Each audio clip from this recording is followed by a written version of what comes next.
Iran के विदेश मंत्री अमीर अब्दुल्लाहियान ने यमन के लोकप्रिय जन आंदोलन अंसारुल्लाह के प्रवक्ता और वार्ताकार समिति के प्रमुख मोहम्मद अब्दुल सलाम से मुलाकात करते हुए कहा कि ईरान यमन की जनता की इच्छाओं का सम्मान करते हुए सीज फायर को यमन में शांति कायम करने की दिशा में अच्छा कदम मानता है। अमीर अब्दुल्लाहियान ने ईरान और यमन के ऐतिहासिक रिश्तों को बयान करते हुए कहा कि ईरान हमेशा से ही यमन संकट के समाधान के लिए इस देश की जनता की इच्छा और उनके अधिकारों की हिमायत करता रहा है। तेहरान यात्रा पर आए मोहम्मद अब्दुल सलाम से मुलाकात करते हुए अमीर अब्दुल्लाहियान ने कहा कि यमन में शांति स्थापना के लिए सीज फायर एक अच्छा कदम है। हम इसका समर्थन करते हैं। इस्लामी ईरान को उम्मीद है कि जल्द ही यमन की नाकाबंदी ख़त्म की जाएगी ताकि यहाँ जारी मानवीय संकट को कम किया जा सके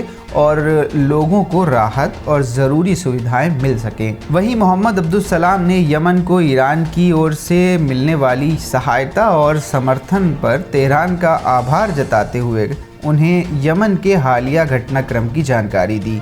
उन्होंने सऊदी अतिक्रमणकारी गठबंधन की ओर से सीज फायर का उल्लंघन किए जाने की आलोचना करते हुए कहा कि यमन की जनता को उनके मौलिक अधिकार दिए बिना किसी भी समझौते तक पहुंचना नामुमकिन है। यमन संकट को हल करने के लिए ज़रूरी है कि यमन की जनता की इच्छाओं का सम्मान किया जाए और उनके अधिकार दिए जाएं।